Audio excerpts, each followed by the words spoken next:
All right, we are very fortunate to have truly the best CIOs in America with us today, all right? So let me, a bit of history, all right? One of the interesting things about being a futurist is they typically talk about the past. That's somewhat paradoxical, but anyway, all right?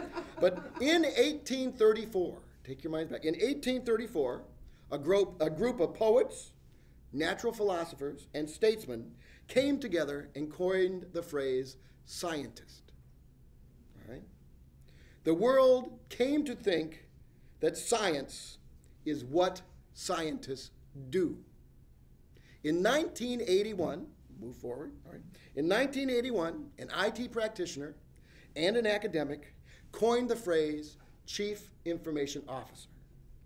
29 years later, sadly, much confusion still exists regarding what CIOs do. Because we live in a multi-generational world, and by that, what I mean is we are the first generation of leaders to have 4 generations actually at work in the workplace. Because we are a multi-generational workforce, and because we're trying to, one of the objectives of our time together today is to figure out what CIOs actually do, I thought it would be appropriate to start our conversation about occupational identity, if you would, is to ask our panelists, how do you explain what you do to your children? All right, so can I put you on the spot, Twyla, about how do you explain to your children what it is you do as a CIO? Sure.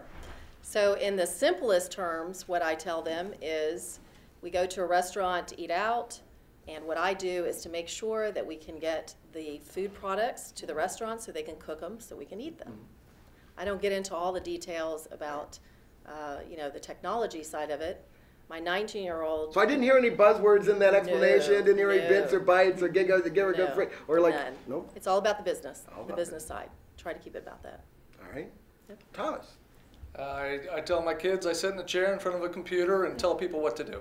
I like to keep it real simple. Which also. actually, I have this feeling we may see that in the Gartner report Yeah. soon. I think we might see that, you know. And Filippo, what? You're I have not found a good answer yet. Yeah.